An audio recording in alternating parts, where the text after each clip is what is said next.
ముళ్ళుని ముళ్ళుతోనే తీయాలని మాకు బాగా తెలుసు.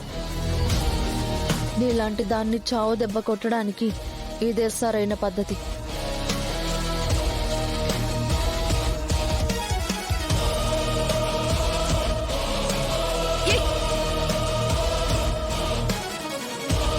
వదులుతా ఉండు. ఆస్తి పేపర్లు ఇచ్చేసాను కదా, ఇప్పుడు ఏంటిదంతా? నన్ను మా నాన్నని వదలండి. నీలాంటి దాన్ని వదిలిపెట్టకూడదు. పెదనాన్న ముందుకు తీసుకువెళ్తాం కదా, అక్కడ చెప్పు. ఎందుకంత గింజుకుంటున్నావు? హలో నాన్న, నేను రామని మాట్లాడుతున్నా.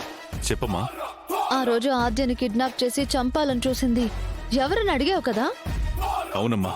దొంగలు ఇప్పుడే దొరికారు నాన్న.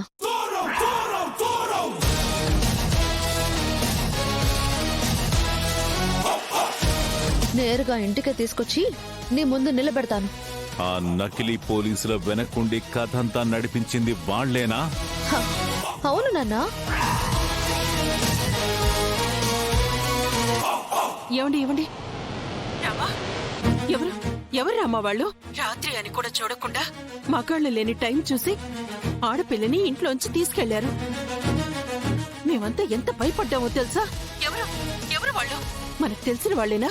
వచ్చాక నువ్వే చూస్తావు కదమ్మా. ఆద్య కూడా ఇక్కడే ఉంది. ఇద్దరం కలిసి తీసుకొస్తున్నాం.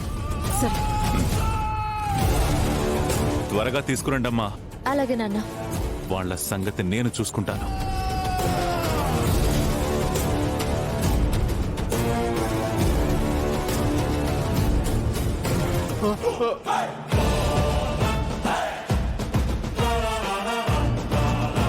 పదండి. అమ్మా ఆద్య, అమ్మా నడవండి. ఆద్య. మన గురించి తెలియక మన ఇంటికి వచ్చి మన కళ్ళే కప్పి సీనుభవన్ సొంతం చేసుకోవాలనే. తనకి మన గురించి బాగా తెలుసు. కాకపోతే కళ్ళు లేవని నాటకమాడి మన వేళ్లతోనే మన కళ్ళని పొడవాలని చూసింది.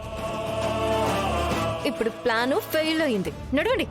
పాపం చారు ఆశలన్నీ నీరు కారిపోయాయి. పెదనాన్న వీళ్ళని రక్తం కారేలా కొడతారు. మొన్ననే కదా కొత్త కొరడా కూడా కొన్నారు. అయితే త్వరగా బోని కొట్టేది చారు అన్నమాట. గుడ్ లక్ చారు. దా. రామ వదలండి. నడవండి. పదండి. ఇది మీకు అన్యాయంగా అనిపించట్లేదా?